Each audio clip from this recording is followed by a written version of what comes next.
We've got breaking news. Border apprehensions spiking to record highs, a 25% jump from fiscal 2017. That's happening now, 25% jump.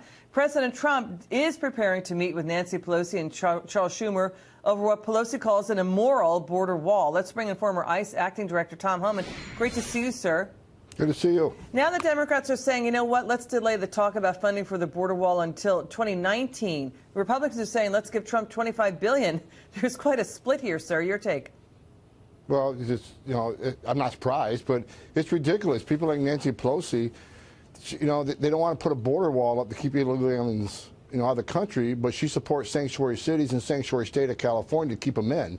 I mean, I've said it 100 times. I don't care if you're Republican or Democrat. What's the downside on securing our border?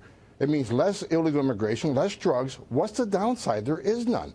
So her number one responsibility as elected representative is protect this nation and protect the U.S. citizens, and she's failing to do so because she's putting her own political hatred against this president over protecting America, which is her responsibility. And Charles Schumer was for border security, as 2013 and earlier. Go ahead. Yeah, Schumer voted for a border barrier back in 2006. What changed? President Trump is there. Look, they do not want to give this president a win. That's what it comes down to. It's their hatred of this president and his policies over public safety and national security. And it's terrible that they're doing this. And here's the other news breaking, that Latin America now has the world's highest murder rate. Your take on that? Well, look, Latin America, it's not a perfect place to live. It's certainly not as great as the United States. I mean, and I've said it a million times. Look, I can't blame anybody for wanting to come to this great country. It's the greatest country on earth. But there's a right way to do it and a wrong way to do it. That's the point. And you can't want to be a part of the greatest country on earth and not respect its laws. Not under this president. And I think he's right on this. We are a nation of laws. We have a right to protect our borders. And ICE officials keep saying sanctuary cities are a present and real public safety threat.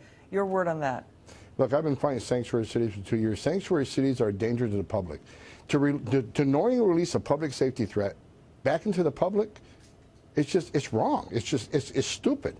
Not when we can take these people who are in the country illegally and remove them, not only from the community, but from the country. And we got to remember, they say, well, they're protecting immigrant communities by creating sanctuary cities. No, because the criminal aliens you release from jail are going to victimize the very communities they live in, which is the immigrant community. And now that ICE cannot arrest that bad guy in a county jail, now we got to go to the neighborhood to arrest that bad guy, where they're going to find others who weren't even on the radar. So sanctuary cities does not protect immigrant communities. They put them at greater risk of ICE arrest. They put them at greater risk of crime. And at the same time, sanctuary cities entice more people to come to this country, and it bankrolls a very criminal organizations that have killed Border Patrol agents and ICE agents, and a cash flow to the cartels, because cartels charge fees to work through the plazas. This is just terrible. There's no good reason for sanctuary cities. Tom Homan, great to see you, sir. Come back soon.